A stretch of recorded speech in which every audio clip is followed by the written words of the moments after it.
you mentioned that these startups are building AI and tech for healthcare, but they're not really addressing the real problem. It was just hype. Can you give some example of things that they're building for a supposed problem that doesn't exist?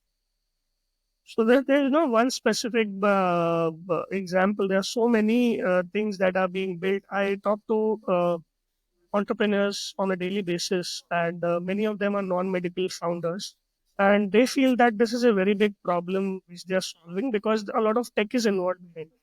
There's a lot of data collection, a lot of machine learning, and all those things are happening, and they feel that okay, we have built something which has taken so much effort, and now why it is not getting adopted. I'll give a simple example. One of the founders fixed a call with me one day, and when I saw his product, the product was about helping dermatologists diagnose skin diseases. So, you and me, both being medical professionals, we know, Selena, dermatology is a visual branch. And this is what the doctors are trained to do all their like 3 years of medical training in India, which they do. They keep seeing diseases, they keep making diagnosis. And if you are bringing out a tool to do that for them, I don't think it's going to help them. Maybe you can build something which can help them confirm. But then, if you are expecting a dermatologist to click a photo of a simple acne on the face and then put it into the software and then take a confirmation that it's an acne, I don't think that is going to be adopted by any dermatologist. And the question of the founder was, why is no dermatologist adopting this solution? So these, like there are many examples. Some even don't come to my mind right now. But then if I sit, I can maybe write a book on it. So if a dermatologist was building that solution along with that person, I think the product's face would have been entirely different. So that is the point which I want to make. That we need more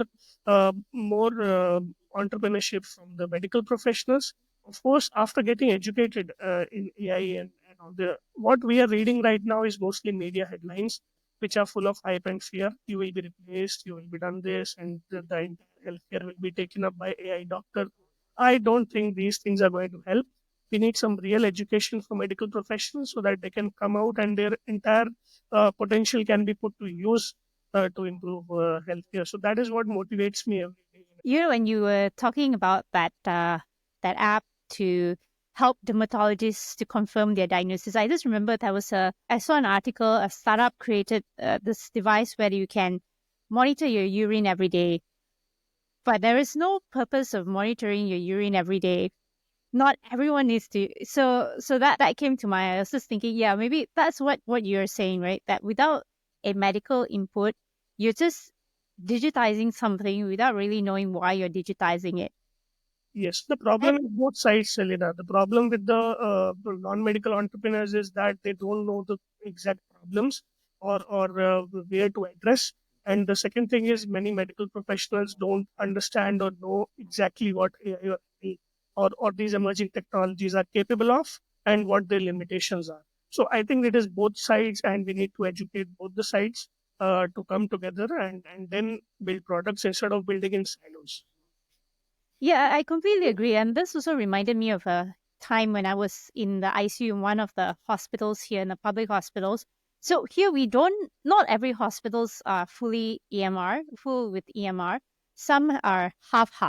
So I went into this one hospital. I was there working there for a while. Their case notes are handwritten in the ICU. Case notes are handwritten, but you know that big 24-hour chart was digitized. So can you imagine how they had to break that one huge 24-hour chart into 24 pieces?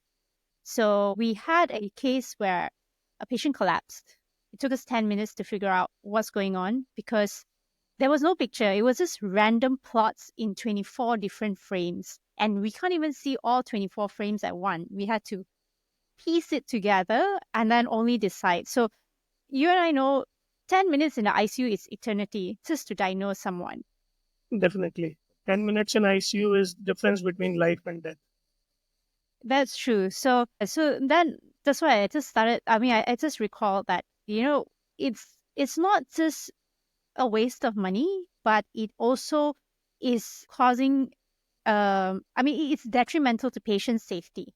And the person who built that EMR must be feeling that he has built a very good piece of technology. While in the real world, we are facing the problem. But then again, we are not able to communicate what we feel and what can be built, because we also don't understand the limitations and the capabilities of these technologies. I won't say all of us, but most of the medical professionals. Some are very good, and they're building some great products, and you see, all most of those products are easily adopted in the medical community. This has been my observation.